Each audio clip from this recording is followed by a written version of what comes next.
দেখুন তো এই চিপসের রেসিপিটা পছন্দ হয় কি না। বাচ্চা থেকে বড় সবার স্বাস্থ্যের জন্য কিন্তু এই চিপসটা একদম ঠিক আছে।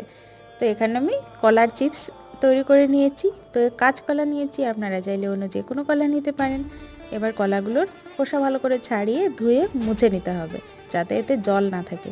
এবার এরকম পাতলা পাতলা করে স্লাইস করে নিতে হবে। আমি কড়াইয়ের ভিতরেই স্লাইস করে ছেড়ে দিচ্ছিলাম একইবারে। আপনারা চাইলে আলাদা স্লাইস করে কিছু সময় রেখে দিতে পারেন, সেক্ষেত্রে কিন্তু কলার চিপসটা কালো হয়ে যাবে, আগে থেকেই বলে দিচ্ছি। এবার কলার চিপসগুলো কড়াইয়ের ভিতর গরম তেলের ভিতর ছাড়ার সঙ্গে সঙ্গেই দেখতে পাবেন হালকা একটু কালার চেঞ্জ হয়ে গেছে। এবার 2 থেকে 3 মিনিট ভেজে নেওয়ার পর বেশ গোল্ডেন কালার হয়ে যাবে, আর এগুলোকে নামিয়ে নিতে হবে। এবার এর ভিতর একটু স্পাইসি করার জন্য 1 প্যাকেট ম্যাগি মশলা, তার সাথে কাশ্মীরি লাল মির্চ পাউডার আর একটুখানি এখানে দিয়েছি আমি বিট লবণ, সব কিছু মিক্স করে একসাথে তারপরে চিপসের ভিতর দিয়ে দিয়েছি। ফুল রেসিপি চ্যানেলে এসে গিয়ে দেখে নিতে পারেন, ভালো লাগলে সাবস্ক্রাইব